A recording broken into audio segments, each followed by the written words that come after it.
রমজানের প্রতিদিন রাতে আল্লাহ রাব্বুল আলামিন একজন ফেরেশতাকে পাঠিয়ে দেন রমজানের শেষ রাতে, অর্থাৎ মাহে রমাদান যখন শেষ হবে সর্বশেষ রাতে আল্লাহ রাব্বুল আলামিন একজন ফেরেশতাকে পাঠিয়ে দুনিয়ার মাঝে তাকে পাঠিয়ে দেন। সে ঘোষণা করতে থাকে আল্লাহর নির্দেশে যে যারা দীর্ঘ 1 মাস সিয়াম সাধনায় লিপ্ত ছিল, আজকে তোমরা সুসংবাদ শুনে নাও।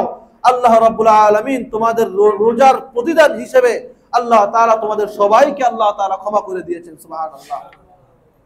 6 নাম্বার যেই সম্মানে আল্লাহ তাআলা রোজাদারকে ভূষিত করেন সেটি হলো রমজানের প্রতিদিন রাতেই আল্লাহ তাআলা একজন ঘোষক পাঠান দুনিয়ার মাঝে।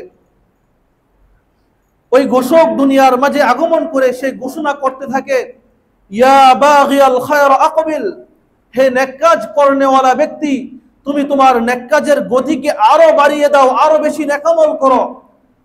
আর ওয়া বাগিয়াশ শাররি আকসির, আর হে মন্দ কাজ করনেওয়ালা ব্যক্তি, যে এখনো পর্যন্ত গুনাহে লিপ্ত রয়েছো, এখনো পর্যন্ত আল্লাহর রহমতের দিকে ধাবিত হও নাই, আল্লাহ রাব্বুল আলামিনের ক্ষমার আশা যে এখনো পর্যন্ত যার মনে পোষণ করো নাই, ওয়া বাগিয়াশ শাররি আকসির, হে মন্দ কাজে লিপ্ত ব্যক্তি, তুমি থামো, তোমার পাপ কাজকে তুমি বন্ধ করো, তুমি আল্লাহ রাব্বুল আলামিনের নেক কাজের দিকে তুমি ধাবিত হও। প্রিয় হাজরিন, এরকম ভাবে এই 6টি জিনিসের মাধ্যমে আল্লাহ রাব্বুল আলামিন প্রতিটি রোজাদার ব্যক্তিকে আল্লাহ তাআলা সম্মানে ভূষিত করেন। সুবহানাল্লাহ। প্রিয় হাজরিন, রমজান মাস পবিত্র মাস, এই রমজানুল মুবারক মাস চলতেছে।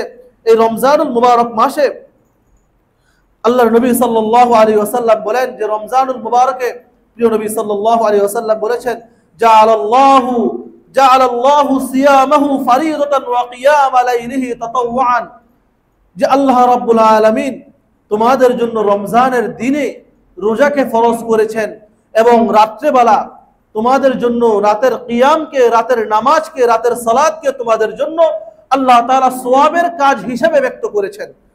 রাতের যেই নামাজটা পড়ি, রাতের নামাজটাকে সওয়াবের কাজ হিসেবে ব্যক্ত করেছেন। প্রিয় নবী সাল্লাল্লাহু আলাইহি ওয়াসাল্লাম অন্য হাদিসের মাঝে ইরশাদ করেন, ইন্নাল্লাহা ক্বাদ ফারাদা সিয়াম রমাদান ওয়া সানানতু লাকুম কিয়ামাহু, যে আল্লাহ রাব্বুল আলামিন রমজানের দিনের রোজাকে তোমাদের জন্য ফরজ করেছেন। ওয়া সানানতু লাকুম কিয়ামাহু, এবং রাতের তারাবি নামাজকে তোমাদের জন্য আমি সুন্নত করে দিয়েছি। ফামান সামাহু ওয়া কামাহু ঈমানান ওয়া ইহতিসাবান, তোমাদের মধ্যে যে ব্যক্তি সওয়াবের আশায়, ঈমান অবস্থায় সওয়াবের আশায় দিনের বেলা রোজা রাখে, রাতের বেলা তারাবি নামাজ পড়ে, খরাজা মিন যুনুবিহি কায়াউমিন ওয়ালাদাতহু উম্মুহু, যে আল্লাহ রাব্বুল আলামিন তাকে গুনাহ থেকে এরকম ভাবে মুক্ত করেন যেরকম ভাবে একজন নিষ্পাপ শিশু দুনিয়াতে মায়ের পেট থেকে আগমন করে নিষ্পাপ অবস্থায়। সুবহানাল্লাহ। একজন শিশু মায়ের পেট থেকে নিষ্পাপ অবস্থায় যেরকম ভাবে দুনিয়াতে আগমন করে, একজন রোজাদার ব্যক্তি যখন দিনের বেলা রোজা রাখে, রাতের বেলা যখন নামাজ পড়ে, তারাবি নামাজ পড়ে, রাতের বেলা যখন নফল নামাজ পড়ে, তখন আল্লাহ রাব্বুল আলামিন ওই ব্যক্তির গুনাহগুলোকে এরকম ভাবে মাফ করেন, এরকম ভাবে তাকে মাসুম করে দেন যেরকম ভাবে একজন বাচ্চা মাত্র দুনিয়াতে আগমন করেছে নিষ্পাপ অবস্থায়। সুবহানাল্লাহ। প্রিয় হাজরিন, প্রিয় নবী সাল্লাল্লাহু আলাইহি ওয়াসাল্লাম বলেছেন যে ওয়া সানানতু লাকুম কিয়ামাহু, রমজানের রাতের তারাবি নামাজকে আমি তোমাদের জন্য সুন্নত করেছি, আমি তোমাদের জন্য সুন্নত করেছি। নবীজি বলেছেন আমি। এখন প্রশ্ন হতে পারে, তাহলে কি নবীজি সাল্লাল্লাহু আলাইহি ওয়াসাল্লাম নিতান্তই ব্যক্তিগত মতামতে আমাদের জন্য রমজানের তারাবিকে সুন্নত করে দিয়েছেন? না, আল্লাহ রাব্বুল আলামিনের নির্দেশেই করেছেন। প্রিয় হাজরিন, সূরাতুল নাজমের 3 এবং 4 নম্বর আয়াতে আল্লাহ রাব্বুল আলামিন ইরশাদ করেন যে ওয়ামা ইয়ানতিকু আনিল হাওয়া ইন হুয়া ইল্লা ওয়াহয়ু ইউহা। প্রিয় নবী সাল্লাল্লাহু আলাইহি ওয়াসাল্লাম নিজ থেকে মন গড়া কখনো তিনি কোনো কথা বলতেন না। ইন হুয়া ইল্লা ওয়াহয়ু ইউহা, নবীজি সাল্লাল্লাহু আলাইহি ওয়াসাল্লাম যেই কথাটাই তিনি বলতেন সেই কথাটাই আল্লাহ তাআলার পক্ষ থেকে ওহী ছিল। সুবহানাল্লাহ। তাহলে নবীজি সাল্লাল্লাহু আলাইহি ওয়াসাল্লাম আল্লাহর নির্দেশ ছাড়া তিনি কখনো কোনো কথা বলতেন না। প্রিয় হাজরিন, এজন্য বলা হয় ওহী, আল্লাহ তাআলার যে আদেশ, আল্লাহ তাআলার ওহী ছিল দুই প্রকার। এক প্রকার হচ্ছে ওহী মাতলু, আরেকটা ওহী গায়রে মাতলু। ওহী মাতলু হচ্ছে যার ভাবার্থ এবং ভাষা উভয়টা আল্লাহ তাআলার পক্ষ থেকে, আর সেটা হলো কোরআনুল কারীম। কোরআনুল কারীমের ভাবার্থ এবং তার ভাষা উভয়টা আল্লাহ তাআলার পক্ষ থেকে আসছে। আর দ্বিতীয় হলো ওহী গায়রে মাতলু, যেটার ভাবার্থ আল্লাহ তাআলার পক্ষ থেকে আসছে, কিন্তু তার ভাষাটা প্রিয় নবী সাল্লাল্লাহু আলাইহি ওয়াসাল্লাম উম্মতের কল্যাণে তার নিজের মতো করে তিনি ব্যক্ত করেছেন। সেটা হলো প্রিয় নবী সাল্লাল্লাহু আলাইহি ওয়াসাল্লামের হাদিস। এ থেকে বোঝা গেল নবীজি সাল্লাল্লাহু আলাইহি ওয়াসাল্লামের যে হাদিস, সেগুলো নবীজি সাল্লাল্লাহু আলাইহি ওয়াসাল্লামের নিজ থেকে মন গড়া না, বরং সেগুলো আল্লাহ তাআলার পক্ষ থেকে ওহী এবং আল্লাহ তাআলার কথা এবং আল্লাহ তাআলার আদেশ।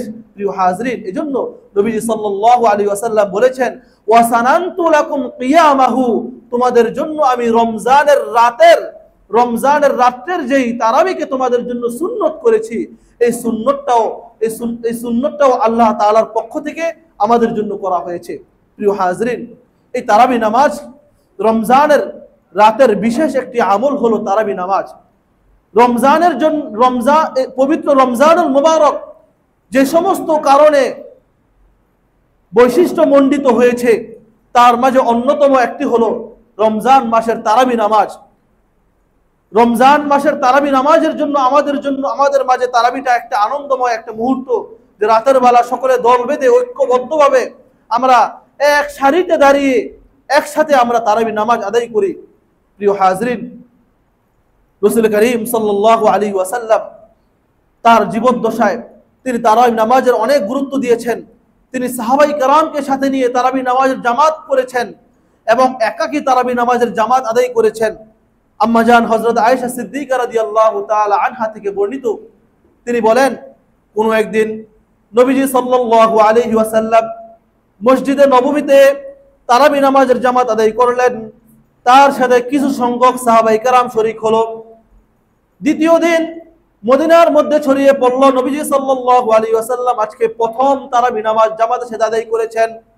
সাহাবায়ে কেরামের আরো কিছু সংখ্যক লোক দ্বিতীয় দিন নবীজি সাল্লাল্লাহু আলাইহি ওয়াসাল্লামের সাথে তারাবি নামাজে শরীক হলো। তৃতীয় দিন আরো প্রচার প্রসার হয়ে গেল যে নবীজি সাল্লাল্লাহু আলাইহি ওয়াসাল্লাম গত 2 দিন তারাবি নামাজ জামাতের সাথে আদায় করেছেন। তৃতীয় দিন আরো অধিক লোক নবীজি সাল্লাল্লাহু আলাইহি ওয়াসাল্লামের সাথে শরীক হলো। চতুর্থ দিন নবীজি সাল্লাল্লাহু আলাইহি ওয়াসাল্লাম তারাবি নামাজের জামাতের সাথে তারাবি নামাজ আদায় করেছেন। সাহাবায়ে কেরাম সর্বত্র তারা ছড়িয়ে দিলেন, সবার মাঝে ছড়িয়ে পড়ল।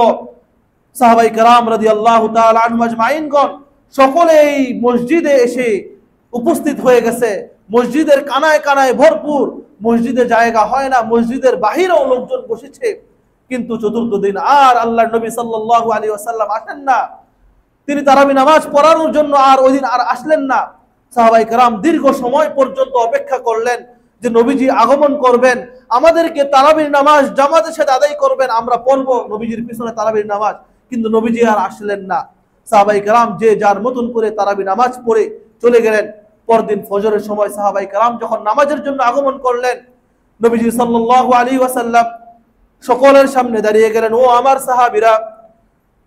সাহাবীরা, তোমরা জেনে রাখো, আমি জানি তোমাদের মনের অবস্থা। তোমরা আমার পিছে তারাবি নামাজ পড়ার জন্য গত রাতে তোমরা আগমন করেছিলে, কিন্তু আমার ভয় হয় আমি যদি গতকাল তোমাদেরকে জামাতের সাথে তারাবি নামাজ আদায় করতাম, জামাতের সাথে তোমাদেরকে নিয়ে আমি যদি তারাবি নামাজ আদায় করতাম, আমার ভয় হয় যে আল্লাহ তাআলা তারাবি নামাজকে তোমাদের জন্য ফরজ করে দিতেন।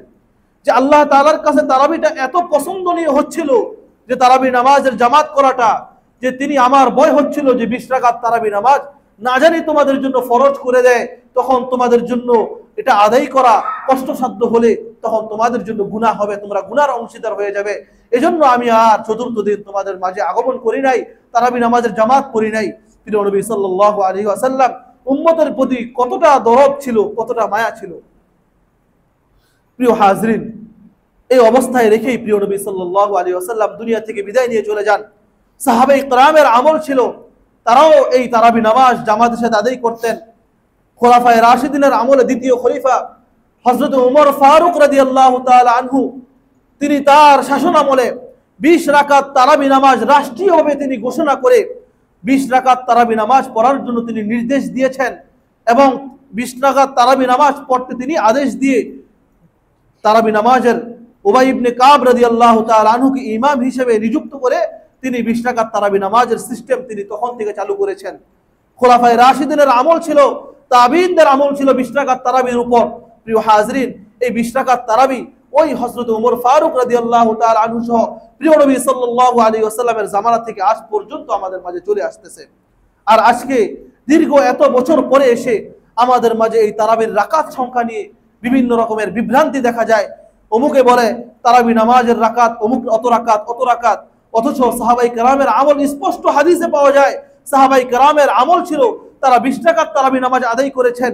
প্রিয় হাজরিন, নবীজি সাল্লাল্লাহু আলাইহি ওয়াসাল্লাম বলেছেন যে আলাইকুম বিসুন্নতি ওয়া সুন্নাতিল খুলাফাইর রাশিদিন আল মাহদিয়িন, যে তোমরা আমার এবং আমার খোলাফায়ে রাশিদিনের সুন্নতকে তোমরা দৃঢ়ভাবে আঁকড়ে ধরো। খোলাফায়ে রাশিদিনের সুন্নতকেও আল্লাহর নবী সাল্লাল্লাহু আলাইহি ওয়াসাল্লাম দৃঢ়ভাবে আঁকড়ে ধরার কথা বলেছেন। প্রিয় হাজরিন, তো খোলাফায়ে রাশিদিনের আমল ছিল 20 রাকাতের উপর, এটা তো স্পষ্ট হাদিস দ্বারা পাওয়া যায়। তাহলে আমরা কেন এটার বিষয়ে আমরা মতানক্য করি, কেন আমরা এটা নিয়ে বিভ্রান্তিতে লিপ্ত হই? প্রিয় হাজরিন, এটা আমাদের জন্য কখনো উচিত নয়। তারাবি নামাজ আমাদের জন্য সুন্নত, আর মুসলমানদের ঐক্য হচ্ছে ফরজের মধ্যে। সুতরাং এটা নিয়ে আমরা আর কখনো বিভক্তিতে লিপ্ত হব না। প্রিয় হাজরিন, দেখেন, আপনি যদি 8 রাকাত তারাবি নামাজ পড়েন, তাহলে পক্ষান্তরে যদি সহি হাদিস দ্বারা 20 রাকাত তারাবি সাব্যস্ত হয়ে থাকে, তাহলে আপনি বাকি 12 রাকাত পড়লেন না। কিন্তু যদি তারাবি যদি 8 রাকাতই হয়ে থাকে, কিন্তু আপনি কি করলেন? 20 রাকাত পড়লেন। 20 রাকাতের মধ্যে 8 রাকাত আছে কিনা? 20 রাকাতের মধ্যে 8 রাকাত আছে, তার মানে আপনি 8 রাকাত তারাবি তো পড়লেনই, তার বাহিরে আরো 12 রাকাত আপনি নফল হিসেবে পড়লেন। আল্লাহর নবী বলেন যে রমজান মাসে কেউ একটা নফল পড়লে আল্লাহ তাআলা তাকে ফরজের সমপরিমাণ সওয়াব দান করেন। তাহলে 12 রাকাত আপনার আমল নামায় ফরজের সওয়াব হয়ে গেল। সুবহানাল্লাহ। প্রিয় হাজরিন, তাহলে তারাবি আমরা 8 রাকাত পড়বো না, আমরা 12 রাকাত পড়বো? ইনশাআল্লাহ আমরা 12 রাকাত 20 রাকাত তারাবি আমরা সকলে পড়বো ইনশাআল্লাহ। তো 20 রাকাত তারাবির মাঝে বিশেষ একটি সুন্নত হচ্ছে, তারাবি তো একটি সুন্নত নামাজ, সুন্নত নামাজ হিসেবে এটাকে গুরুত্বহীন বাবা আমাদের জন্য কখনো উচিত নয়। কেন উচিত নয়? এটা সুন্নত হলেও সুন্নতে মুআক্কাদা আলাল কিফায়া, যেটাকে ওলামায়ে কেরামগণ ওয়াজিবের কাছাকাছি সাব্যস্ত করেছেন। অর্থাৎ আমি আপনি যদি তারাবি নামাজকে ছেড়ে দেই, তাহলে সুন্নতে মুআক্কাদা তরকের গুনাহ আমার আপনার আমলনামায় যোগ হয়ে যাবে। এজন্য প্রিয় হাজরিন, তারাবি নামাজকে মিস করা যাবে না। এবং তারাবি নামাজে যেমন একটি সুন্নত, তারাবি নামাজের মাঝে পবিত্র কোরআনুল কারীম খতম করাও আরেকটি সুন্নত। এজন্য রমজান মাসে চেষ্টা করা যে অন্তত পক্ষে তারাবি নামাজের মধ্যে এক খতম কোরআন তেলাওয়াত করা। ইমাম আজম আবু হানিফা রাহমাতুল্লাহি আলাইহি, তিনি পবিত্র মাহে রমাদানে 63 খতম কোরআন তেলাওয়াত করতেন নামাজের মধ্যে। কয় খতম? 63 খতম কোরআন তেলাওয়াত করতেন। তারাবি নামাজের মধ্যে রমজানের তারাবি নামাজে 3 খতম পড়তেন, আর 30 দিন রাতে 30 খতম কোরআন পড়তেন, আর 30 দিন দিনে 30 খতম তিনি কোরআন পড়তেন। সুবহানাল্লাহ। প্রিয় হাজরিন, এই ছিল আমাদের ইমাম আবু হানিফা রাহমাতুল্লাহি আলাইহির আমল। আর আজকে আমরা রমজানের তারাবিতে 1 খতম কোরআন পড়ব, তাতেই আমাদের কত অজুহাত, যে দাঁড়িয়ে থাকতে পারি না, কষ্ট হয়, অথচ রাস্তাঘাটে চলতে ফিরতে আড্ডায় আমরা কত সময় দাঁড়িয়ে ব্যয় করি। তখন আমার আপনার কষ্ট হয় না, রাস্তার মোড়ে দাঁড়িয়ে আড্ডা দিতে। কিন্তু আল্লাহর কালাম শুনবো, আল্লাহর কালামের জন্য কিছু সময় দাঁড়িয়ে কোরআন তেলাওয়াত শুনবো, তাতে আমার আপনার পায়ে ব্যথা, আমার আপনার কষ্ট হয়। প্রিয় হাজরিন, আসলে মূলত আল্লাহর প্রতি যেই ভালোবাসা আমাদের থাকা দরকার, ওই ভালোবাসা আমার আপনার না থাকার কারণে আজকে আমাদের এই অবস্থা। আল্লাহর প্রতি যদি ভালোবাসা থাকতো, তাহলে এই কষ্ট আমার আপনার কষ্ট মনে হতো না। এজন্য কবি বলেন উলফত মে বরাবর है वफा हो के जफा हो, हर चीज में लज्जत है अगर दिल में मजा हो, हर चीज में लज्जत है अगर दिल में मजा हो।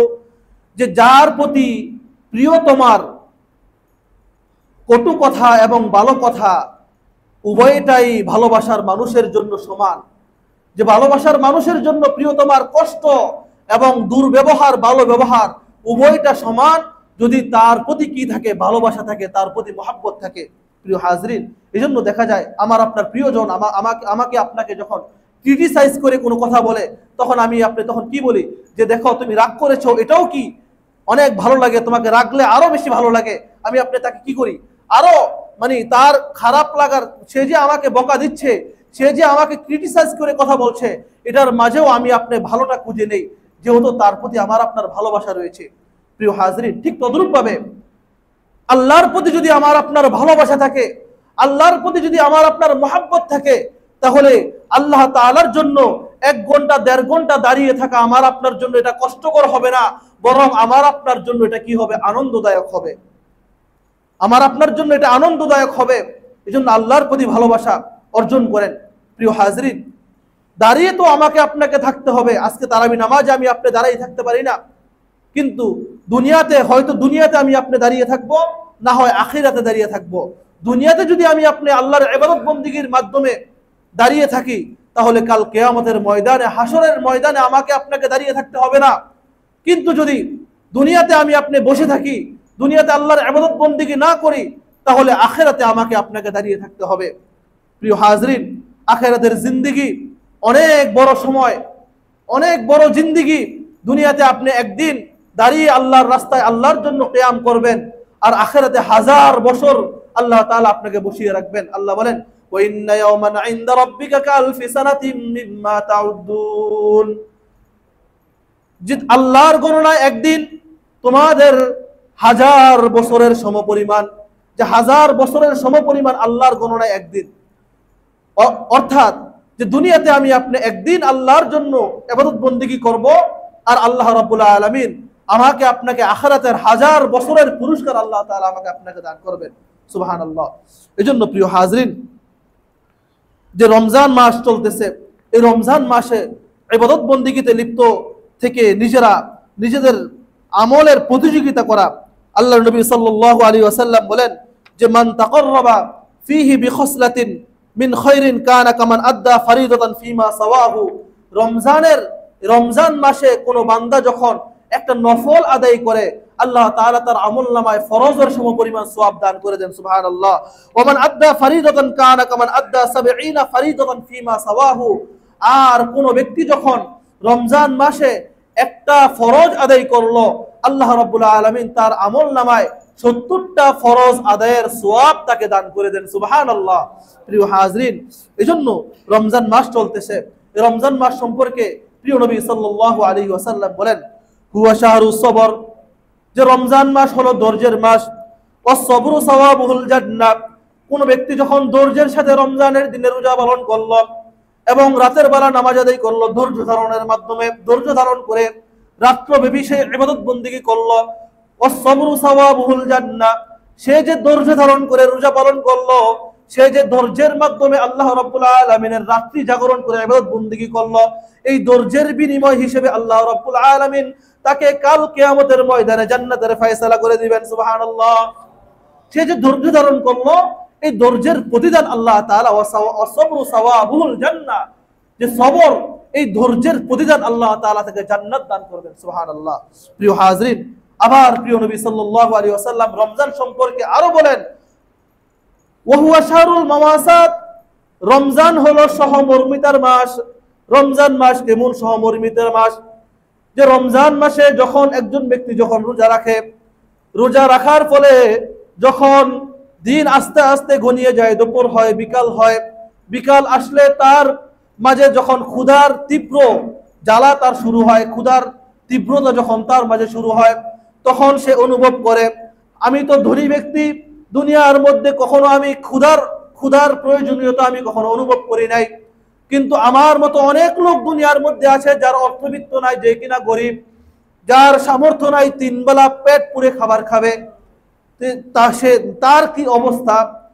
যে দরিদ্রদের যেই অনুভূতিটা, এই অনুভূতিটা ধনী ব্যক্তিরা এই রমজান মাসে তারা কি করে অনুভব করে, রোজা রাখার মাধ্যমে ক্ষুধার যেই কষ্ট সেটা তারা অনুভব করে। প্রিয় হাজরিন, এজন্য প্রিয় নবী সাল্লাল্লাহু আলাইহি ওয়াসাল্লাম ওয়া হুয়া শাহরুল মাওয়াসাত, রমজান হলো সহমর্মিতার মাস।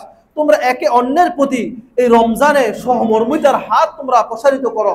রমজান মাসে একে অন্যের প্রতি তোমরা তোমরা তোমাদের কি করো, খোঁজ খবর তোমরা নাও, যে রমজান মাসে তোমরা তোমাদের প্রতিবেশীরা তারা কি অবস্থায় আছে সেই খোঁজ খবরগুলো তোমরা নাও। তারা কি খাবার খেয়েছে, তারা কি ইফতার করতে পারতেছে, তারা কি রোজা রাখার জন্য সাহারি করতে পারতেছে কিনা, এই খোঁজ খবরগুলো তোমাদের নেওয়া। আল্লাহ নবী সাল্লাল্লাহু আলাইহি ওয়াসাল্লাম এজন্য বলেছেন ওয়া হুয়া শাহরুল মাওয়াসাত। এরপরে রমজান সম্পর্কে প্রিয় নবী সাল্লাল্লাহু আলাইহি ওয়াসাল্লাম আরো বলেন ওয়া হুয়া শাহরুন ইউজাদু ফীহি রিজকুল মুমিন, যে রমজান মাস এমন মাস যে মাসে আল্লাহ রাব্বুল আলামিন মুমিনের রিজিককে আল্লাহ তাআলা বৃদ্ধি করে দেন। যে একজন মুমিন ব্যক্তির রিজিক আল্লাহ রাব্বুল আলামিন যে সারা বছর সে কি করবে, রমজান মাসে যখন সে ইবাদত বন্দেগী করে আল্লাহ রাব্বুল আলামিনের কাছে সে যখন রিজিকের জন্য কান্নাকাটি করে, তার রিজিকের প্রশস্ততার জন্য সে যখন আল্লাহর কাছে চায়, আল্লাহ রাব্বুল আলামিন তখন তার রিজিকের প্রশস্ততা আল্লাহ তাআলা তখন বাড়িয়ে দেন। সুবহানাল্লাহ। প্রিয় হাজরিন, রমজান মাসের আরেকটি বিশেষ আমল হচ্ছে যে রোজাদারকে ইফতার করানো।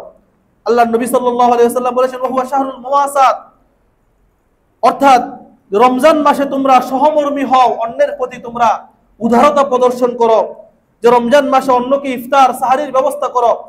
যে প্রিয় নবী সাল্লাল্লাহু আলাইহি ওয়াসাল্লাম বলেন যে মান ফাত্তারা ফীহি সাইমান কানা লাহু মাগফিরাতান লিযুনুবিহি ওয়া ইতকু রাকাবাতিন মিনান নার, যে কোনো ব্যক্তি যখন রমজান মাসে কোনো একজন রোজাদারকে ইফতার করাবে, আল্লাহ রাব্বুল আলামিন তার গুনাহগুলোকে ক্ষমা করে দিবেন এবং তাকে জাহান্নাম থেকে মুক্ত করে দিবেন। সুবহানাল্লাহ। আল্লাহ তাআলা তাকে তার গুনাহগুলোকে ক্ষমা করবেন। একজন রোজাদারকে যখন ইফতার করাবে কোনো ব্যক্তি, তার গুনাহ মাফ করবেন এবং তাকে জাহান্নাম থেকে মুক্তি দান করবেন। এরপরে আল্লাহর নবী বলেন ওয়া কানা লাহু মিসলু আজরিহি মিন গায়রি আইয়ানতাকিসা ফীহি, এবং সে যেই রোজাদারকে সে ইফতার করালো, ওই রোজাদারের সমপরিমাণ সওয়াব আল্লাহ তাআলা তাকে দান করবেন, ওই ব্যক্তির রোজার সওয়াব থেকে কোনো প্রকার কম বেশি করা ব্যতীত। সুবহানাল্লাহ। মানে যাকে সে ইফতার করিয়েছে তার থেকে কোনো সওয়াব আল্লাহ তাআলা কর্তন করবেন না। কর্তন করা ছাড়াই আল্লাহর পক্ষ থেকে আল্লাহ তাআলা কি করবেন, তার জন্য আল্লাহ তাআলা তার সমপরিমাণ সওয়াব ওই ব্যক্তিকে দান করবেন। সাহাবায়ে কেরাম রাদিয়াল্লাহু তাআলা আনহুম তখন আরজ করেছিলেন ইয়া রাসূলুল্লাহ, ইয়া হাবিবাল্লাহ, আমাদের সবার তো সামর্থ্য নাই যে আমরা অন্য রোজাদার ব্যক্তিকে আমরা পেট পুরে ইফতার করাবো। সাহাবায়ে কেরাম অনেক সাহাবায়ে কেরামের অবস্থা তো এরকম ছিল যে তারা নিজেরাই তো ইফতার করতে পারতেন না, খুব কষ্টে তারা ইফতার করতেন। তখন তারা আরজ করলেন ইয়া রাসূলুল্লাহ, অন্যকে ইফতার করানোর যে পেট পুরে ইফতার করাবো এই সামর্থ্য আমাদের নাই, আমরা কি করব? নবীজি সাল্লাল্লাহু আলাইহি ওয়াসাল্লাম বলেন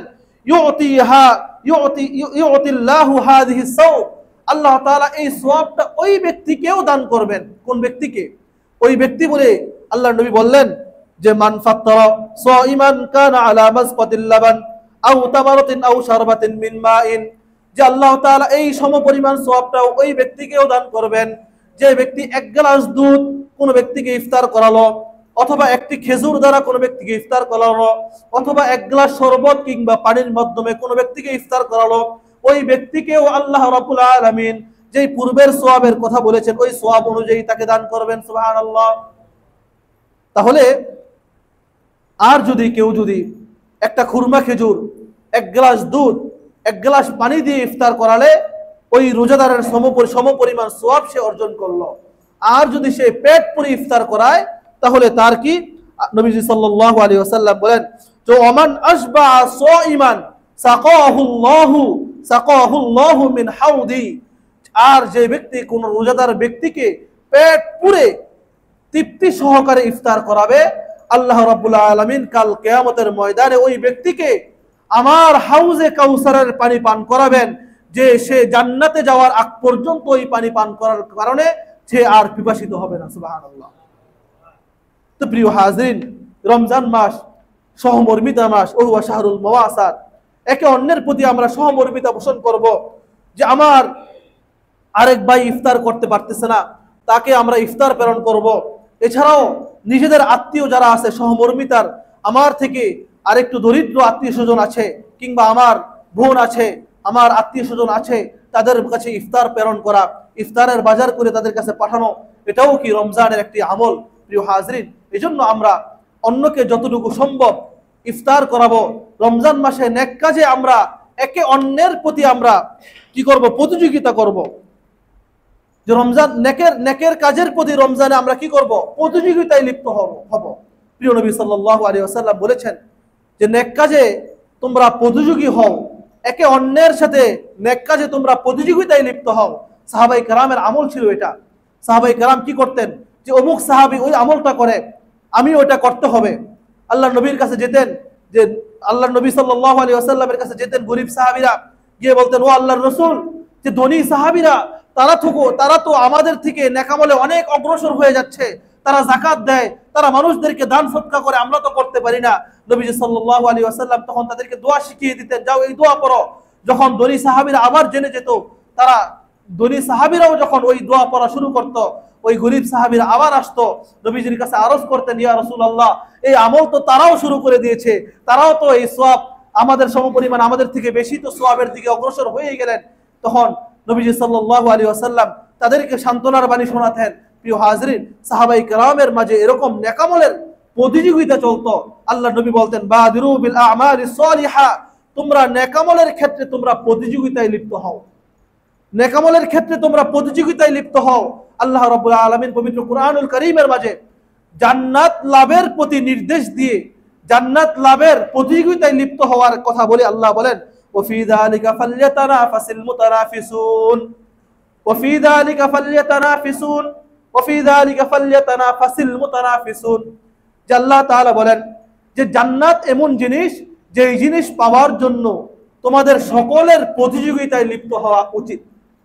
যে জান্নাত অর্জনের জন্য তোমাদের সকলের প্রতিযোগিতায় লিপ্ত হওয়া এটা উচিত, তোমরা করো, এটা আল্লাহ নির্দেশ দিয়েছেন যে জান্নাত লাভের জন্য তোমরা প্রতিযোগিতায় লিপ্ত হও। অথচ আমরা দুনিয়ার মাঝে জান্নাত লাভের প্রতিযোগিতায় লিপ্ত হই না। আমরা কি করি? সূরাতুত তাকাসুরের মাঝে আল্লাহ বলেন, আলহাকুমুত তাকাসুর, যে দুনিয়ার মানুষগুলো ওয়াফি যালিকা ফালইয়াতানাফাসিল মুতানাফিসুন, জান্নাত লাভের দিকে না ছুটে আলহাকুমুত তাকাসুর, তারা দুনিয়ার মধ্যে কে কার থেকে বেশি অর্থ সম্পদ উপার্জন করবে, কে আধিক্যতার দিক থেকে কার থেকে বেশি উপরে যাবে, এই প্রতিযোগিতায় দুনিয়ার মানুষগুলো লিপ্ত। আল্লাহ বলেন যে তোমরা যে আলহাকুমুত তাকাসুর, আধিক্যতার প্রতিযোগিতায় যে তোমরা লিপ্ত হলা, এই আধিক্যতার প্রতিযোগিতা তোমাদের কতদিন পর্যন্ত চলবে? আল্লাহ তাআলা বলেন, হাত্তা যুরতুমুল মাকাবির, তোমরা এই দুনিয়ার প্রতিযোগিতা, যে দুনিয়া উপার্জন করতে হবে, দুনিয়া কামাই করতে হবে, এই প্রতিযোগিতাটা তোমরা কবরস্থ হওয়া পর্যন্তই করতে পারবা, এরপরে আর তোমাদের জন্য কোনো কিছু নাই। তোমাদের জন্য দুনিয়া যদি করো, দুনিয়ার পিছনেই যদি তোমরা ছুটো, তাহলে তোমাদের জন্য কেবলমাত্র দুনিয়াই তোমাদের জন্য রয়ে যাবে। হাত্তা যুরতুমুল মাকাবির, কবরস্থ হওয়ার পরে আর তোমাদের জন্য কিছু থাকবে না। কিন্তু তোমরা যদি বাদিরু বিল আমালিস সালিহা, নেক কাজের প্রতি তোমরা যদি একে অন্যের সাথে প্রতিযোগিতা করো, তাহলে তোমাদের জন্য তোমাদের সামনে রয়েছে অনন্তকাল চিরজীবনের জান্নাত তোমাদের জন্য অপেক্ষা করতেছে। সুবহানাল্লাহ। প্রিয় হাজরিন, এইজন্য আমরা সকলে রমজান মাসে নেকামলের দিকে আমরা অগ্রসর হব। প্রিয় নবী সাল্লাল্লাহু আলাইহি ওয়াসাল্লাম হাদিস শরীফের মাঝে রমজান সম্পর্কে আরো বলেন, ওয়া হুয়া শাহরুন আউয়ালুহু রাহমাতুন ওয়া আওসাতুহু মাগফিরাতুন ওয়া আখিরুহু ইতকুম মিনান নার। নবীজি সাল্লাল্লাহু আলাইহি ওয়াসাল্লাম বলেন যে রমজান মাস এমন মাস, রমজানের প্রথম দিক হলো রহমতের, মাঝের দিক হলো মাগফিরাত ক্ষমার, এবং শেষের দিক হলো জাহান্নাম থেকে মুক্তির। প্রিয় হাজরিন, এইজন্য প্রিয় নবী সাল্লাল্লাহু আলাইহি ওয়াসাল্লাম বলেছেন যে রমজানের মাঝে আল্লাহ রাব্বুল আলামিন রহমত, মাগফিরাত, নাজাত, তিনটা জিনিস আল্লাহ তাআলা সমন্বয় করে তোমাদেরকে রমজান দান করেছেন। এই রমজান যে পাইলো, রমজান পেয়েও যে গুনাহ মাফ করতে পারলো না, তার মতো হতভাগা এই পৃথিবীতে অন্য আরেকটা নাই। প্রিয় নবী সাল্লাল্লাহু আলাইহি ওয়াসাল্লামের একদিন মসজিদের মিম্বারে আরোহণ করতেছিলেন। মসজিদের মিম্বারে আরোহণ করার সময় আল্লাহর নবী সাল্লাল্লাহু আলাইহি ওয়াসাল্লাম মেহরাবের প্রথম ধাপে পা রাখলেন, বললেন আমিন। দ্বিতীয় ধাপে পা রাখলেন, আবার বললেন আমিন। তৃতীয় ধাপে পা রেখে আবার বললেন আমিন। সাহাবায়ে কেরাম আশ্চর্য হয়ে জিজ্ঞাসা করলেন, ইয়া রাসূলুল্লাহ, আজকে মেহরাবে ওঠার সময় আপনি কেন আমিন আমিন বললেন তিনবার? নবীজি সাল্লাল্লাহু আলাইহি ওয়াসাল্লাম তখন বললেন, আমি যখন মেহরাবের প্রথম সিঁড়িতে আমি পা রাখলাম, জিবরাইল আমার কাছে আগমন করলো, এসে আমাকে বলতেছে, ওগো আল্লাহর নবী, ধ্বংস হোক ওই ব্যক্তি যে রমজান পাইলো তার গুনাহগুলো সে মাফ করতে পারলো না। আর আমি বললাম আমিন। জিবরাইল বদদুয়া করেছেন, নবীজি বলেছেন আমিন। তার মানে বোঝা গেল এই দোয়া অবশ্যই আল্লাহর কাছে কবুল। প্রিয় হাজরিন, এই জন্য রমজান পেয়ে যদি গুনাহ মাফ না করতে পারি, তাহলে আমার মতো হতভাগা অন্য আরেকটা দুনিয়ার মাঝে নাই। দ্বিতীয় সিঁড়িতে প্রিয় নবী সাল্লাল্লাহু আলাইহি ওয়াসাল্লাম যখন পা রাখলেন, জিবরাইল বললেন যে আপনার নাম শুনলো কিন্তু দুরূদ পড়লো না, তার উপর আল্লাহর লানত। নবীজি বললেন, আমি বললাম আমিন। তৃতীয় সিঁড়িতে যখন প্রিয় নবী সাল্লাল্লাহু আলাইহি ওয়াসাল্লাম পা রাখলেন, তখন জিবরাইল আলাইহিস সালাতু ওয়াস সালাম বললেন, ওই ব্যক্তি ধ্বংস হোক যে তার জীবদ্দশায় তার পিতামাতা দুইজনকে পেল, কিংবা দুইজনের একজনকে পেল, কিন্তু তাদের মাধ্যমে সে জান্নাত অর্জন করতে পারলো না, সেই ব্যক্তিও ধ্বংস হোক। নবীজি সাল্লাল্লাহু আলাইহি ওয়াসাল্লাম তখন বললেন আমিন। প্রিয় হাজরিন, এই রমজান মাস চলতেছে, রমজান মাস ইবাদতের মাস। ইবাদত বন্দিগির মাধ্যমে গুনাহ মাফ করে নিতে হবে, আল্লাহর কাছে কান্নাকাটি করতে হবে। জীবনেতে গুনাহ অনেক করেছি, এই গুনার জন্য আল্লাহর কাছে অনুতপ্ত হতে হবে, আল্লাহর কাছে ক্ষমা চাইতে হবে। প্রিয় হাজরিন, এই জন্য এই রমজান মাসে আল্লাহর কাছে ক্ষমা চেয়ে আমাদের গুনাহগুলো মাফ করে নিব। নবীজি সাল্লাল্লাহু আলাইহি ওয়াসাল্লাম বলেছেন যে রমজান মাসের আরেকটি আমল সম্পর্কে প্রিয় নবী সাল্লাল্লাহু আলাইহি ওয়াসাল্লাম বলেছেন, মান খাফফাফা আন মামলুকিহি ফিহি গুফিরাল্লাহু ওয়া ইয়াতিকাহুল্লাহু মিনান নার। যে ব্যক্তি তার অধীনস্থ ব্যক্তিদের এই রমজান মাসে অধীনস্থ ব্যক্তিদের থেকে তাদের কাজকে হালকা করে দিবে, আমাদের চাকর বাকর, আমাদের কাজের লোক, তাদের থেকে যদি আমরা তাদের কাজকে আমরা হালকা করে দেই, তাহলে আল্লাহ নবী সাল্লাল্লাহু আলাইহি ওয়াসাল্লাম বলেন যে আল্লাহ রাব্বুল আলামিন ওই ব্যক্তিকেও আল্লাহ তাআলা ক্ষমা করে দিবেন। সুবহানাল্লাহ, ওই ব্যক্তিকেও আল্লাহ তাআলা ক্ষমা করে দিবেন। প্রিয় নবী সাল্লাল্লাহু আলাইহি ওয়াসাল্লাম অন্য হাদিসের মাঝে ইরশাদ করেন যে রমজানুল মুবারকে তোমাদের 4টি কাজ করা উচিত, তোমাদের জন্য 4টি কাজ অবশ্য করণীয়। 4টি কাজ কি? 2টি কাজ এমন যা দ্বারা তোমরা আল্লাহ তাআলার নৈকট্য অর্জন করবে। সেই 2টি কাজ হলো, প্রিয় নবী সাল্লাল্লাহু আলাইহি ওয়াসাল্লাম বলেন, 1 নম্বর হচ্ছে, একটি কাজ হলো তোমরা কালিমা পাঠ করবে এই রমজানুল মুবারকে, বেশি বেশি তোমরা কালিমায়ে তয়্যিবা কালিমা পাঠ করবে। 2 নম্বর, যার মাধ্যমে তোমরা আল্লাহর সন্তুষ্টি অর্জন করবে, রমজানুল মুবারকে তোমরা বেশি বেশি আল্লাহর কাছে ইস্তেগফার করবে, আল্লাহর কাছে ক্ষমা প্রার্থনা করবে। আর 2টি কাজ এমন যে 2টি তোমাদের জন্য অবশ্য করণীয়। সেই 2টি কাজ হলো, তোমরা রমজানুল মুবারকে আল্লাহ তাআলার কাছ থেকে তোমরা জাহান্নাম থেকে পানাহ চাইবে এবং তোমরা জান্নাত চাইবে। 1 নম্বর, তোমরা জাহান্নাম থেকে পানাহ চাইবে। দ্বিতীয়, তোমরা আল্লাহ তাআলার কাছে জান্নাত চাইবে। এজন্য আল্লাহ তাআলা দোয়া শিখিয়ে দিয়েছেন, আল্লাহুম্মা ইন্না নাসআলুকাল জান্নাতা ওয়া নাউযু বিকা মিনান নার। যে আল্লাহুম্মা ইন্না নাসআলুকাল জান্নাতা, যে হে আল্লাহ আপনি আমাদেরকে কি করেন? জান্নাত দান করেন। ওয়া নাউযু বিকা মিনান নার, এবং জাহান্নাম থেকে আমাদেরকে আপনি কি করেন? হেফাজত করেন। প্রিয় হাজরিন, এজন্য এই রমজান মাসে আল্লাহ তাআলার কাছে এই জান্নাত চাওয়া এবং জাহান্নাম থেকে মুক্তি চাওয়া, জাহান্নাম থেকে মুক্তি চাওয়া, যেন আল্লাহ তাআলা এই রমজানুল মুবারকের মাঝে আমরা আল্লাহ তাআলার কাছে গুনাহগুলোকে আমাদের মাফ করে নিতে পারি, সেই চিন্তা, সেই আশা নিয়ে রমজানুল মুবারকে কোমরে গামছা বেঁধে আল্লাহ তাআলার কাছে ঝাঁপিয়ে পড়া যে আল্লাহ কেন মাফ করবেন না?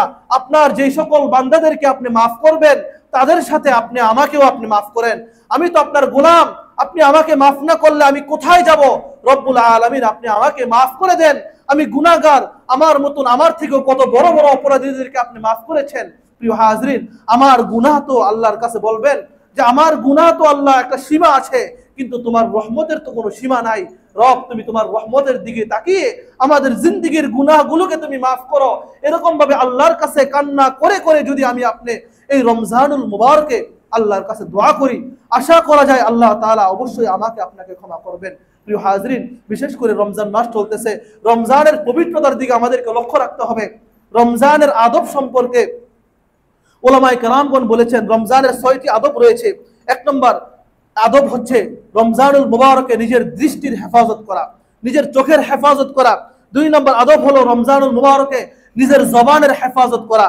3 নম্বর আমল হলো যে রমজানুল মুবারকে নিজের কানের হেফাজত করা, অর্থাৎ চোখ, কান, মুখ এগুলো দ্বারা কি না করা, কোনো খারাপ জিনিসের দিকে না তাকানো, কোনো খারাপ কথা না শোনা, জবান দ্বারা কোনো খারাপ কথা না বলা, কারো গীবত শিকায়াত না করা। 5 নম্বর আমল হলো যে রমজানে হালাল খাবারের মাধ্যমে ইফতার করা, হালাল খাবারের মাধ্যমে সাহারি করা, রমজানে হারাম গ্রহণ না করে সর্বদা হালাল খাবার চেষ্টা করা। রমজানুল মুবারকের 6 নম্বর বৈশিষ্ট্য আদব হলো যে রমজানুল মুবারকে রোজা রাখা এবং রোজা কবুল হওয়ার জন্য আল্লাহ তাআলার কাছে বিত হওয়া, যে রব আপনি আমার রোজাটাকে আপনি কবুল করে নেন, এই জন্য বিত থাকা। না জানি আমার রোজাটা কবুল হয় কিনা, জানি না আল্লাহ আমার রোজাটাকে কবুল করে কিনা, এদিকে আল্লাহর কাছে কি রাখা, আশা রাখা যে আল্লাহ তুমি রোজাটাকে কবুল করে নাও, এই ভয় রেখে আল্লাহর কাছে কি করা, দোয়া করা। প্রিয় হাজরিন, রমজান মাস আমলের মাস। আমাদের এই দরবার আজিমপুর দায়রা শরীফ, এই দরবার সবসময় আমলের কথা বলে, আমলের দিক নির্দেশনা দেয়। বর্তমান পীর সাহেব হুজুর তিনি সর্বদা বলেন যে এখানে আমল ছাড়া অন্য কোনো কথা বলা হয় না, সর্বদা আমলের দিকেই লোকদেরকে দাবিত করা হয়। প্রিয় হাজরিন, এই দরবারে আমলের দরবার, এখানে আমল করা হয় সাপ্তাহিক। বিগত 250 বছর যাবত এখানে আমল চলে আসতেছে। প্রতি সপ্তাহে বৃহস্পতিবার এখানে সাপ্তাহিক একটা আমল হয়। রমজান ছাড়া অন্যান্য মাসে বাদ মাগরিব সে আমলটি হয়, এবং রমজানুল মুবারক উপলক্ষে সেই আমলটি বাদ আসর থেকে সে আমলটি হয়। এজন্য আপনারা সকলে রমজানুল মুবারকে নিজেরা তো এই আমলটি করার জন্য আসবেন এই বৃহস্পতিবার, এবং অন্যান্য যারা আছে আশপাশের সকলকে এই দাওয়াত আমরা পৌঁছে দেব যে আজিমপুর দায়রা শরীফে যেখানে ওলিদের দরবার, এখানে ওলিদের আগমন ঘটেছে। হযরত দায়েম পাক রহমতুল্লাহ আলাইহি আল্লাহ রাব্বুল আলামিনের ওলি ছিলেন। এই ওলির দরবার, এই ওলির দরবারে আগমন করে বলবেন যে আসবেন, এসে এখানে ইবাদতে শরীক হবেন, আল্লাহর কাছে দোয়া করবেন। আশা করা যে আল্লাহ তাআলা আমার আপনার দোয়াকে আল্লাহ তাআলা কবুল করবেন।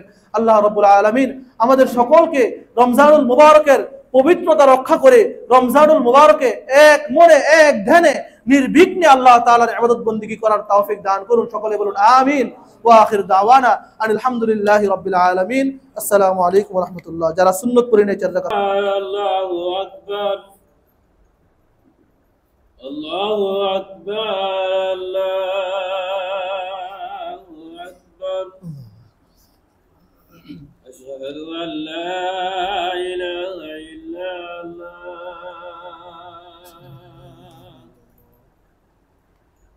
আশহাদু আন লা ইলাহা ইল্লাল্লাহ,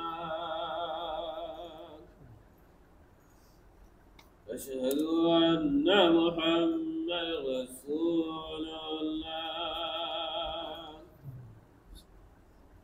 আশহাদু আন্না মুহাম্মাদার রাসূলুল্লাহ। হাইয়া আলাস সালাহ,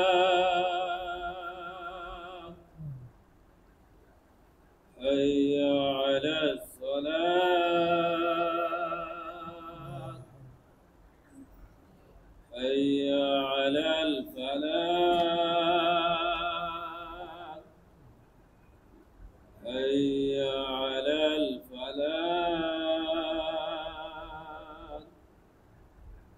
আল্লাহু আকবার, আল্লাহু আকবার। লা ইলাহা ইল্লাল্লাহ।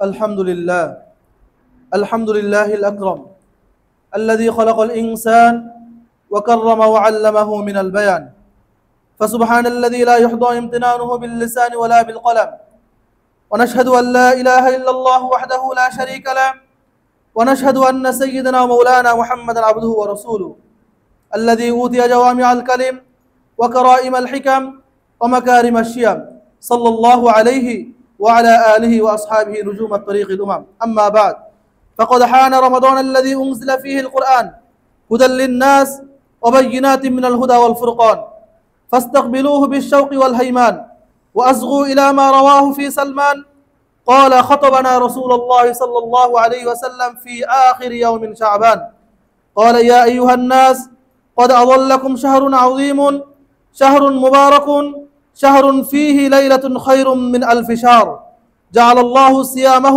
فريضة وقيام ليله تطوعا، من تقرب فيه بخصلة من الخير كان كمن أدى 70 فريضة فيما سواه، وهو شهر الصبر، والصبر ثوابه الجنة، وهو شهر المواساة، وشهر يزاد فيه الرزق المؤمن، من فطر فيه صائما كان له مغفرة لذنوبه وعتق رقبة من النار وكان له مثل أجره من غير أن ينتقص من أجره شيء. قلنا يا رسول الله ليس كنا نجد ما نفطر به الصائم.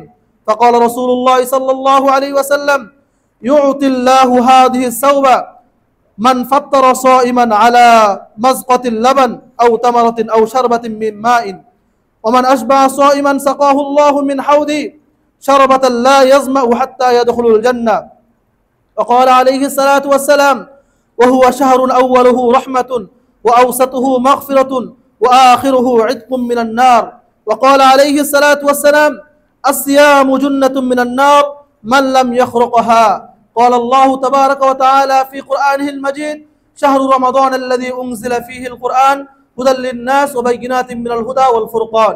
بارك الله لنا ولكم بالقرآن العظيم ونفعنا وإياكم بالآيات والذكر الحكيم. أستغفر الله لي ولكم ولسائر المسلمين فاستغفروه إنه هو التواب الرحيم.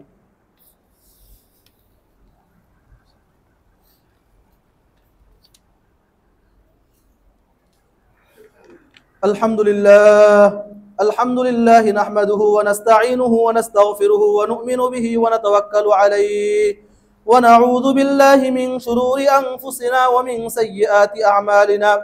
من يهده الله فلا مضل له ومن يضلله فلا هادي له. ونشهد أن لا إله إلا الله وحده لا شريك له ونشهد أن سيدنا ومولانا محمدا عبده ورسوله. أما بعد فأعوذ بالله من الشيطان الرجيم. إن الله وملائكته يصلون على النبي يا أيها الذين آمنوا صلوا عليه وسلموا تسليما. اللهم صل على محمد عبدك ورسولك وصل على المؤمنين والمؤمنات والمسلمين والمسلمات وبارك على محمد وأزواجه وذرياته.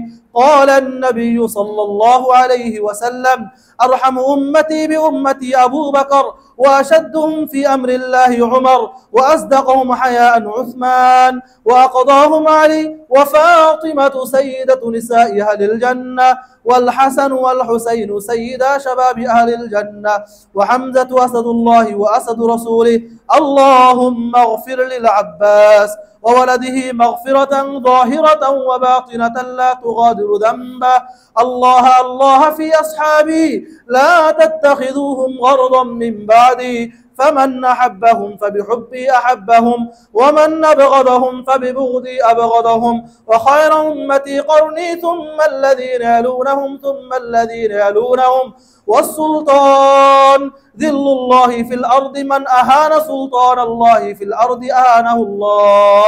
إن الله يأمركم بالعدل والإحسان وإيتاء ذي القربى وينهى عن الفحشاء والمنكر والبغي يعظكم لعلكم تذكرون. فاذكروني أذكركم واشكروا لي ولا تكفرون. দাঁড়িয়ে কথা সোজা করি।